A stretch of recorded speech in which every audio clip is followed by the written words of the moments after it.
औज़ुबिल्लाहिमिनश्शैतानिर्रजीम बिस्मिल्लाहिर्रहमानिर्रहीम अस्सलाम वालेकुम वरहमतुल्लाहि वबरकातुहू। Dear viewers, welcome to your C++ journey with 7 Scribes. हमारे पिछले लेक्चर के अंदर हमने वाइल लूप को डिस्कस किया, उसको डिटेल में समझा। As a count control sorry condition loop हमने वाइल लूप को समझा था। आज हम पढ़ेंगे फॉर लूप को।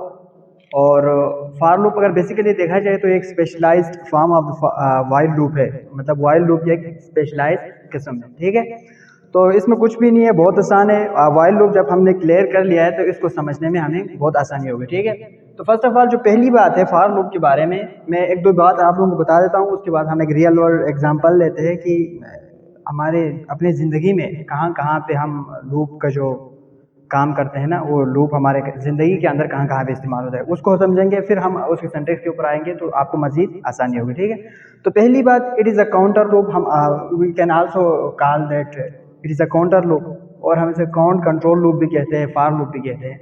तो काउंटर लूप और काउंट कंट्रोल लूप हम इसको इस वजह से कहते हैं क्योंकि मैंने पहली बार जब आपको वाइल लूप पढ़ रहा था, हम पढ़ रहे थे, तो उसमें हमने कहा था कि उसमें एक फिक्स लिमिट तक हम नहीं चलते, उसमें हमें पता नहीं होता कि लूप ने कितनी बार चलना है। ठीक है, लेकिन फॉर लूप के अंदर अगर हम देखा जाए तो ये क्या करता है, एक फिक्स लिमिट तक ही चलता है, मतलब एक फिक्स लिमिट और टाइम पीरियड होता है। अगर हम बात की जाए तो 1 से लेकर 5 तक, 1 से लेकर 10 तक, तो ये फिक्स्ड होता है। मतलब एंड जो हमारे पास लिमिट है 10, 15, 20 या जो भी हो, ठीक है ना, वो फिक्स्ड होता है। इस वजह से हम क्या कहते हैं, काउंटर लूप या काउंट कंट्रोल लूप कहते हैं। ठीक है, सेकंड फॉर्म मैंने अभी बात की specialised form of while loop, और ये जो इटरेशन होते हैं ये फिक्स्ड नंबर ऑफ टाइम्स तक होते हैं। ठीक है, now let's get a real world example. Let's say आपके पास 4 बॉक्सेस है, डिफरेंट बॉक्सेस है, और वो खाली पड़े हैं, और आपने उन चारों बॉक्सेस के अंदर एक एक चॉकलेट्स रखने हैं। ठीक है ना, तो इन चारों बॉक्सेस के अंदर आप मैन्युअली एक एक चॉकलेट रखने के बजाय, सपोज आपके पास एक रोबोट है, आपने उसको बता दिया कि भाई 4 बॉक्स है मेरे पास, ये लो, ये 4 चॉकलेट्स ले लो और इनको एक एक बॉक्स में एक एक रख लें। ठीक है ना, तो there should be a mechanism. आपको जो रोबोट के अंदर जो आपने जितने भी प्रोग्रामिंग की होगी, ठीक है ना, उसमें कोई ना कोई मैकेनिज्म ऐसा होना चाहिए कि जो इन चारों बॉक्सेस के अंदर जो चॉकलेट्स जब हम डालते हैं तो वो रोबोट को बता दे कि किस तक डालना है। ठीक है ना, तो उसकी वर्किंग अगर हम देखा जाए तो first of all let's say आई हम डिनोट करते हैं नंबर ऑफ चॉकलेट्स को।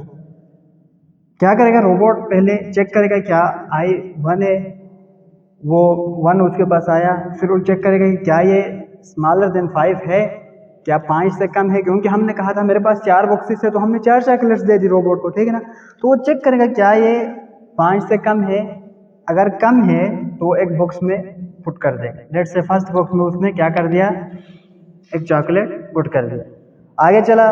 ठीक है ना, चॉकलेट पुट कर दिया। अब आई प्लस प्लस, इसको हम कहते हैं अपडेट, यानी आई की वैल्यू क्या थी, अभी 1 थी, एक चॉकलेट्स थी, एक तो उसने डाल दिया उसमें, अब रोबोट को दूसरा लेना है। ठीक है ना, तो क्या हुआ, आई को उसने अपडेट किया, मतलब उसने दूसरे जो चॉकलेट पड़े थे ना उसको उठा लिया। ठीक है ना, फिर इधर आया, दोबारा इधर आया, आई में क्या आया, आप 2 आया, मतलब सेकंड चॉकलेट आया। इधर आया, चेक किया क्या जो 2 है सेकंड चॉकलेट है वो 4 से कम है, फिर कम था, यस हो गया, put chocolate in second box, second box में उसने पुट कर दिया। फिर आगे चला, फिर इसको अपडेट कर दिया, मीन्स अब थर्ड चॉकलेट उसने उठा लिया, फिर वहीं पे आया, फिर रिपीट कर दिया, क्या है, दोबारा चेक करेंगे इधर, क्या ये 5 से कम है, मतलब 5 से कम है का मतलब ये है कि 5 कुछ शामिल नहीं है इसमें, 4 से नीचे तक आता है। ठीक है ना, मैंने इक्वलिटी का साइन नहीं लगाया, सिर्फ लेस देन का, आई इज लेस देन 5 लगाया, तो 5 कुछ शामिल नहीं होगा इसमें। फिर चेक किया, अभी 3 था, दोबारा पुट किया तीसरे बॉक्स में, इधर आया, दोबारा अपडेट किया, इधर आया, आई की वैल्यू 4 हो गई, मतलब चौथा चॉकलेट उसने उठा के इधर आ गया। फिर चेक किया क्या 4 is less than 5, yes exactly, उसने इसमें भी पुट कर दिया। इसी तरह अपडेट हो गया, तो ये आई की वैल्यू लेट से 5 हो गई।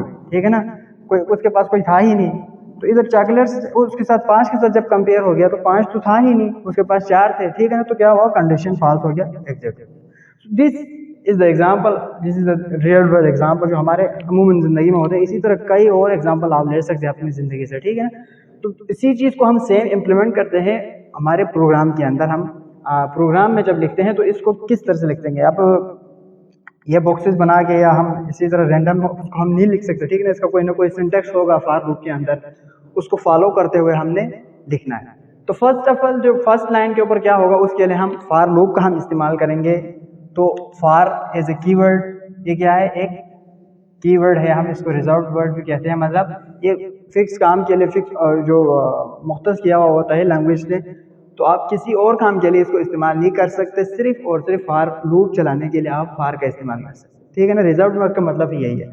उसके बाद आता है इनिशियल स्टेटमेंट। इनिशियल स्टेटमेंट का मतलब है वो वेरिएबल जो आई आपने इधर कर दिया ना, आई इज इक्वल टू 1 किया था, आई इज इक्वल टू 0 किया था, आई इज इक्वल टू 5 करना है, मतलब जहाँ से आपने अपने लूप को चलाना है, ठीक है ना। मतलब ये इधर 0 से भी आप चला सकते हैं, 1 से भी चला सकते हैं, 1 2 से भी चला सकते हैं, 100 से भी चला सकते हैं, किसी भी नंबर से आप चला सकते हैं। मतलब इनिशियल स्टेटमेंट का मतलब है उसमें आपने वेरिएबल बनाया और उसको आपने इनिशियल वैल्यू असाइन कर दिया कि भाई आपने लूप को इस नंबर से आगे चलाना है। सेकेंडली क्या आएगा, कंडीशन आएगा, मतलब फॉर लूप की जो कंडीशन है वो चेक होगा। आपने इनिशियलाइज करने के बाद कंडीशन चेक होगा, क्या ये अभी तक ये कंडीशन फुलफिल कर रहे हैं। अगर फुलफिल कर रहे हैं, क्या होगा, जो उसकी बॉडी है वो एग्जीक्यूट हो जाएगी, अदरवाइज एग्जिट होना है, ठीक है ना।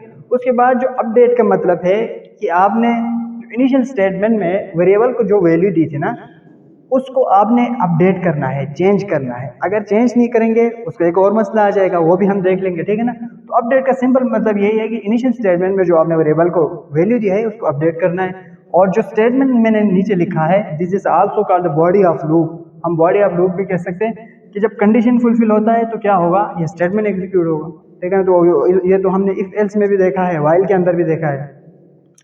तो this is the journal format, मतलब जर्नल सिंटेक्स है फॉर लूप का, ठीक है ना।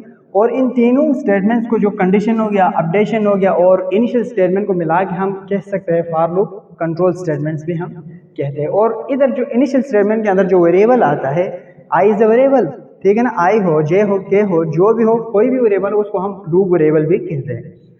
अब ये था जर्नल फॉर्मेट फॉर लूप का, जो आप इनिशियली जब आप लिखते हैं तो इसको किस तरह से लिखना है, किस फॉर्मेट में लिखना है और इसमें मौजूद हर एक टर्म्स का क्या मतलब है, ये हमने देखा। उसके बाद अगर हम फ्लो चार्ट की मदद से इसको समझने की कोशिश करें तो होगा ये, ऊपर से आपका प्रोग्राम होगा, कोई कुछ ना कुछ आपके प्रोग्राम के अंदर लिखा होगा, तो बीच में कहीं भी लेट से लूप आ गया, ठीक है ना। तो क्या होगा, इनिशियल स्टेटमेंट, पहले इनिशियल स्टेटमेंट इनिशियलाइज होगा, जो भी आपने स्टेटमेंट रखना है, जो वेरिएबल रखना है उसको इनिशियल वैल्यू मिल जाएगी। उसके बाद कंडीशन चेक होगा, नेक्स्ट पे आगे क्या होगा, कंडीशन चेक होगा। अगर कंडीशन फुलफिल होता है तो ये स्टेटमेंट एग्जीक्यूट होगा। कंडीशन चेक होने के बाद अपडेट नहीं होगा, कंडीशन चेक होने के बाद क्या होना है, इस स्टेटमेंट में एग्जीक्यूट होना है, मतलब जो बॉडी के अंदर जितने भी चीज़ें आपने लिखी है उसने एग्जीक्यूट होना है, ठीक है ना। उसके बाद क्या होगा, अपडेट होगा, जो वैल्यू है वो चेंज हो जाएगी, फिर इधर आएगा कंडीशन के ऊपर, फिर अब ये अपडेट होने के बाद दोबारा इस लाइन के ऊपर जाके दोबारा इनिशियलाइज नहीं होगा, ठीक है ना। अपडेट होने के बाद क्या आएगा, कंडीशन के ऊपर आएगा, मतलब अपडेट तो इधर से हो गया, फिर कंडीशन के ऊपर आके इधर चेक होगा क्या कंडीशन अभी भी फुलफिल कर रहे हैं, फिर फुलफिल कर रहे हैं तो क्या होगा, दोबारा जो बॉडी के अंदर जितनी भी चीज़ें हैं वो एग्जीक्यूट होंगे। उसके बाद दोबारा अपडेट, फिर वहीं पे चला जाएगा, फिर इसी तरह होता जाएगा। एंड पे जब आपका जो कंडीशन है वो फॉल्स हो जाएगा तो क्या होगा, बॉडी के जो अंदर जितनी भी चीज़ें लिखी है वो एग्जीक्यूट नहीं होगा, सीधा सीधा बाहर एग्जिट हो जाएगा। अगर हम एक एग्जाम्पल एग्जाम्पल अगर हम देखें तो लेट से अगर मैंने ए से लेकर जी तक प्रिंट करवाना है, ठीक है ना, तो मुझे क्या करना पड़ेगा, या तो मुझे लिखना पड़ेगा A B C D E F C out C out C out C out, ठीक है, या तो मैं लूप लगाऊंगा। अब क्या है, ए से लेकर जी तक फिक्स है ना, फिक्स है, हम फॉर लूप इस्तेमाल करेंगे, इनिशियल स्टेटमेंट में ए रखेंगे, कंडीशन को जेड से छोटा होना चाहिए, ठीक है ना। अपडेट में हम एक एक बढ़ाते जाएंगे, ठीक है। ए रखा, कंडीशन जेड से जोड़ा था, स्टेटमेंट एग्जीक्यूट हो गई, ए प्रिंट कर देंगे जेड से हम। फिर हम अपडेट में क्या करेंगे, ए प्लस प्लस, ठीक है ना। अभी इधर भी हमने किया था आई प्लस प्लस, इसी तरह इधर भी हम इधर भी जो इनिशियल वेरिएबल हम रखेंगे उसको प्लस प्लस कर देंगे, ठीक है। तो इस तरह से हम बढ़ाते जाएंगे और प्रिंट करवाता जाएगा, ठीक है, हम करते जाएंगे। अब हम समझेंगे इधर जो अपडेशन की बात मैंने की थी, इस अपडेशन को हम समझेंगे थोड़ा, इसके बारे में हमने पहले नहीं पढ़ा, और ऑपरेटर की उसमें हमने इसको टच किया था, ठीक है ना। तो इसको हम कहते हैं इंक्रीमेंट भी हम कहते हैं, ठीक है ना, इसको हम इंक्रीमेंट भी कहते हैं, यानी आई प्लस प्लस, इसको हम इंक्रीमेंट भी कहते हैं। और जो प्लस प्लस है इसको हम यूनरी ऑपरेटर भी कहते हैं, मतलब ये एक यूनरी ऑपरेटर है जो एक सिर्फ एक ऑपरेंड लेता है और उसके ऊपर ऑपरेशन परफॉर्म करता है। तो इंक्रीमेंट एक होता है, तो इसी के साथ साथ जब हम इंक्रीमेंट की बात करते हैं तो हमारे पास डिक्रीमेंट की बात आती है, ठीक है ना। इंक्रीमेंट का मतलब है एक एक वैल्यू बढ़ाना, मतलब आई प्लस प्लस करेंगे तो लेट से आई अगर इज इक्वल टू 1 थे, तो जब आपने प्लस प्लस किया तो अगली बार क्या होगा 2 होगा, फिर प्लस प्लस किया तो 3 होगा, मतलब एक एक वैल्यू बढ़ते जाएंगे, ठीक है ना। इसी के साथ साथ हमारे पास डिक्रीमेंट भी आ जाती है, मतलब माइनस माइनस, लेट से आई की वैल्यू 10 थी, फिर माइनस माइनस करेंगे तो 9 हो जाएंगे, फिर 8, फिर 7, इसी तरह एक एक कम होते जाएंगे, ठीक है ना। इसको कहते हैं इंक्रीमेंट, इसको कहते हैं डिक्रीमेंट, समझ आ गया। और ये यूनरी ऑपरेटर है, प्लस प्लस और माइनस माइनस। और इसमें हमने ये भी देखना है कि पोस्ट इंक्रीमेंट और प्री इंक्रीमेंट की बात आती है, ठीक है ना। इसका मतलब है पोस्ट इंक्रीमेंट और पोस्ट डिक्रीमेंट हम कहते हैं, जिसमें आई की वैल्यू में बाद में प्लस प्लस हम उसके आगे लिख रहे हैं, ठीक है ना, मतलब उससे पहले आई आ गई, फिर हम प्लस प्लस किया या माइनस माइनस किया। एक होता है प्री डिक्रीमेंट, प्री, ठीक है ना।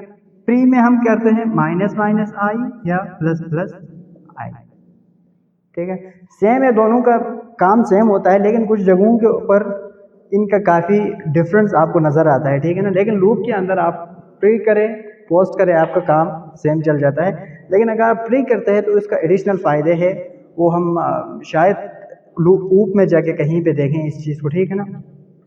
तो इस चीज़ को आपने ख्याल रखना है। अगर मैं इसको एक सिंपल एग्जांपल दे के अगर आपको समझा दूं तो इनका जो है डिफरेंस आपको कहाँ पे नजर आएगा, ठीक है।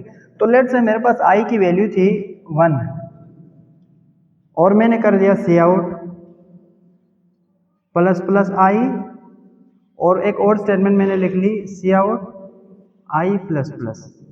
तो इधर आपको डिफरेंस ये नजर आएगा, ऊपर वाले में क्या होगा, आई की वैल्यू जो भी थी उसमें पहले प्लस प्लस होगी, फिर प्रिंट होगा आई की वैल्यू, मतलब पहले प्लस प्लस होगी तो मतलब यह था पहले आई है इसमें 1, तो प्लस प्लस होंगे तो 2 आएगा, इधर 2 आएगा तब ये प्रिंट हो जाएगा, स्क्रीन के ऊपर आपको 2 देखने को मिलेगा।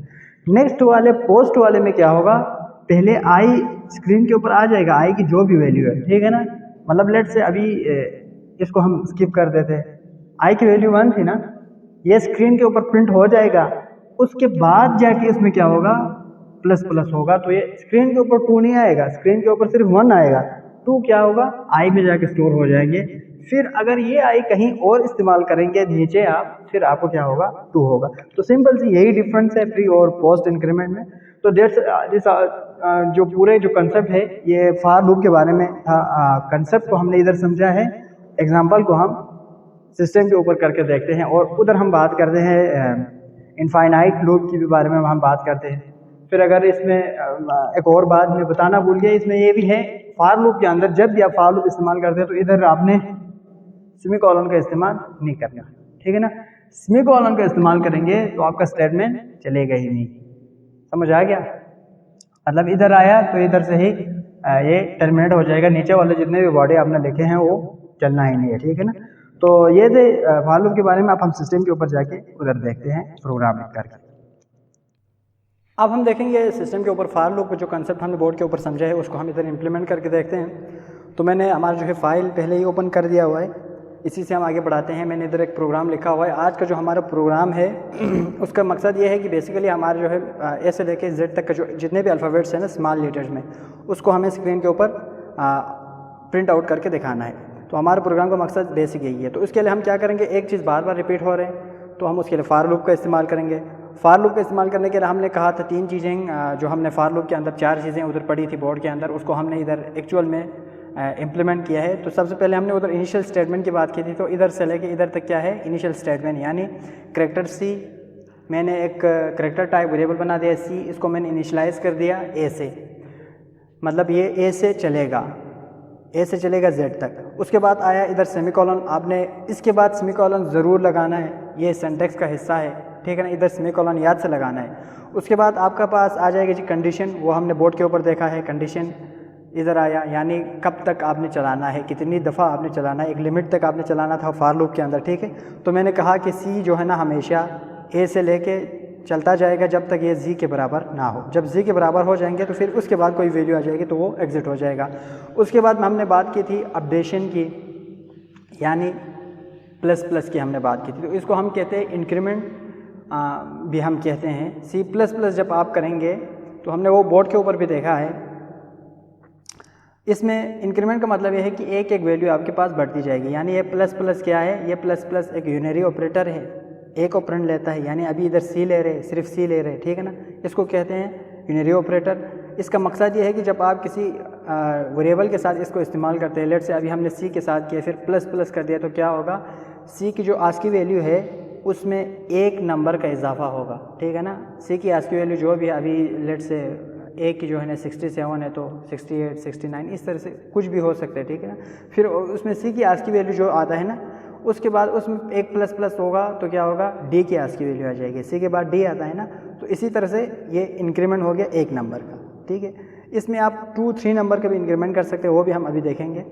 इसको कहते हैं इंक्रीमेंट। और इसमें इसके साथ साथ डिक्रीमेंट का भी कंसेप्ट आता है, वो भी हमने बोर्ड के ऊपर जो है देखा है कि इसमें माइनस माइनस आता है। तो क्या होगा, अभी सी की एस की वैल्यू है तो उसमें माइनस माइनस करेंगे तो उसमें से एक कम हो जाएगी, फिर बी की एस की वैल्यू आ जाएगी। इसी तरह आप किसी भी वेरिएबल के साथ इसको इस्तेमाल कर सकते हैं। इंटीजर टाइप की वेरिएबल हो तो प्लस प्लस करेंगे तो जो इंटीजर उस वेरिएबल के अंदर अभी के लिए पड़ा हुआ है उसके बाद वाली जो वैल्यू आती है वो आपके पास प्लस प्लस करेंगे तो आ जाएगा। तो इसको कहते हैं हम अपडेशन, यानी सी की वैल्यू को हम क्या कर रहे हैं, अपडेट कर रहे हैं। जो हमने इनिशियली वैल्यू दी थी उसको बार बार हम इधर अपडेट कर रहे हैं, ठीक है ना।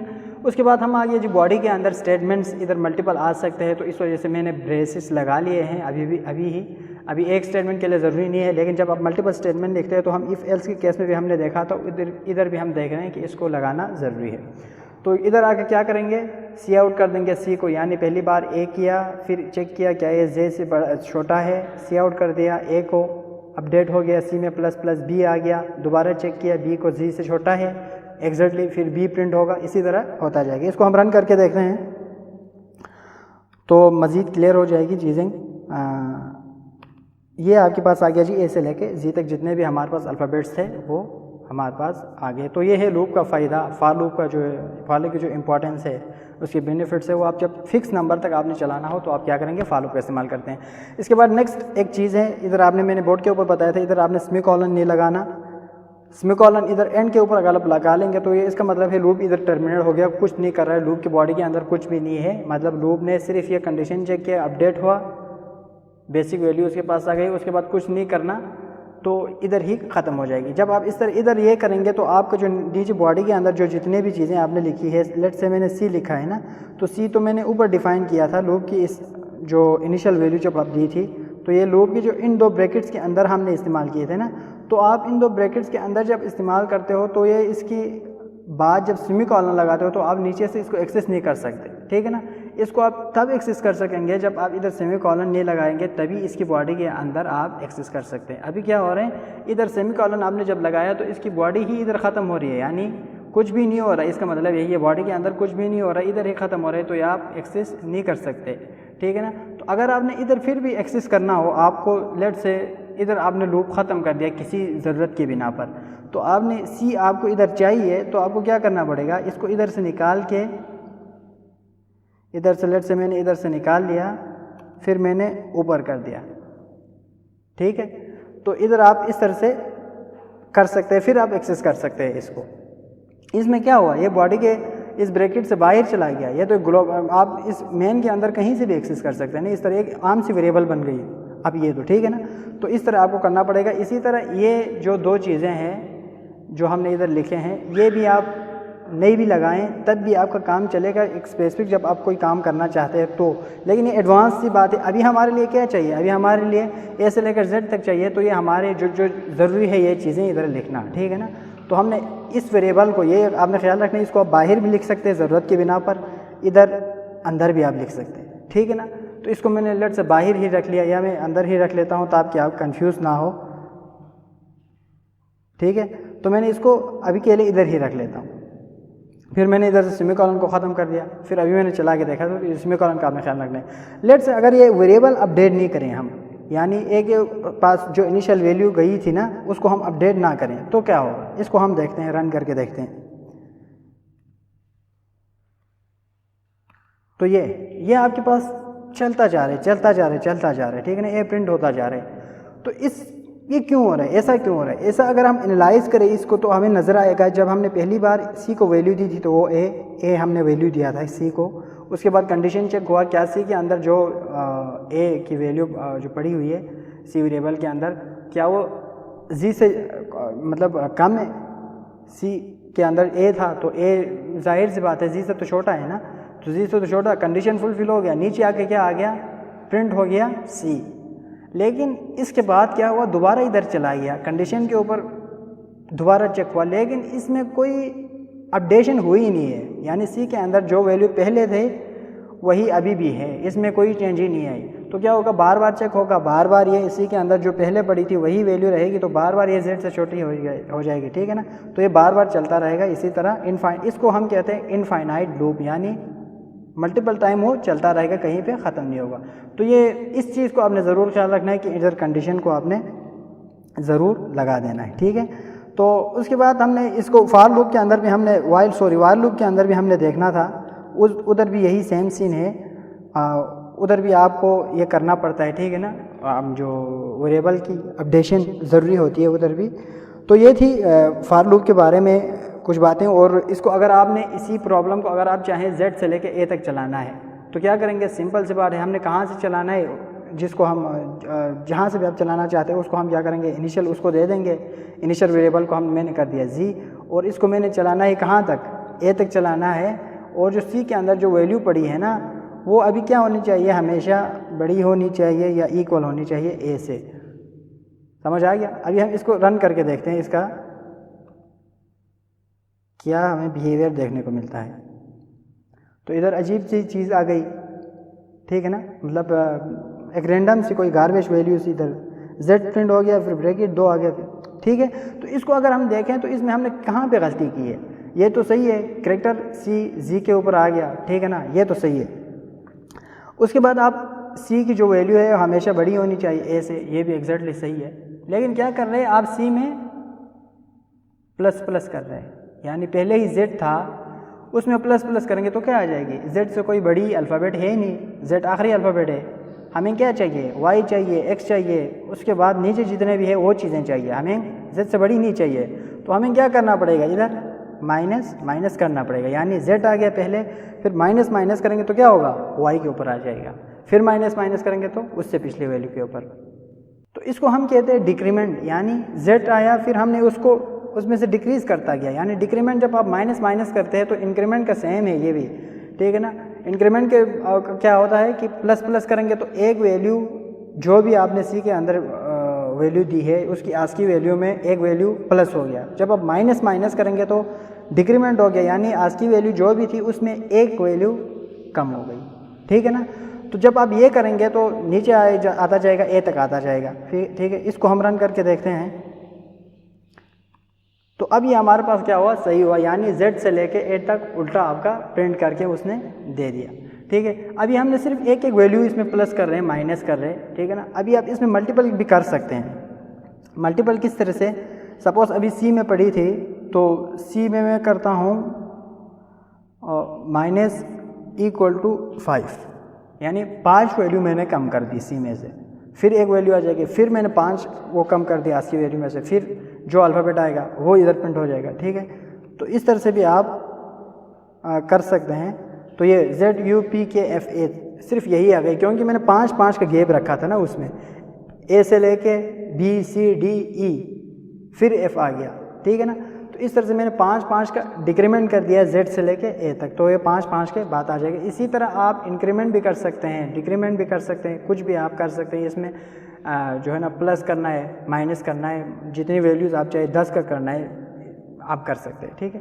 तो this was all about far loop. ये पूरा जो है कंसेप्ट फार लूप के बारे में था। इस पूरे लेक्चर्स के हवाले से या इस सिस्टम के ऊपर जो हमने किया, कोई सिंगल पॉइंट भी अगर समझ नहीं आया तो कमेंट सेक्शन में ज़रूर बताना है। और इस पूरे लेक्चर का जो नोट्स है हमारी वेबसाइट के ऊपर गिवन होगा, वहाँ से आप आसानी से एक्सेस कर सकते हैं। वेबसाइट का जो लिंक है वो डिस्क्रिप्शन में गिवन है।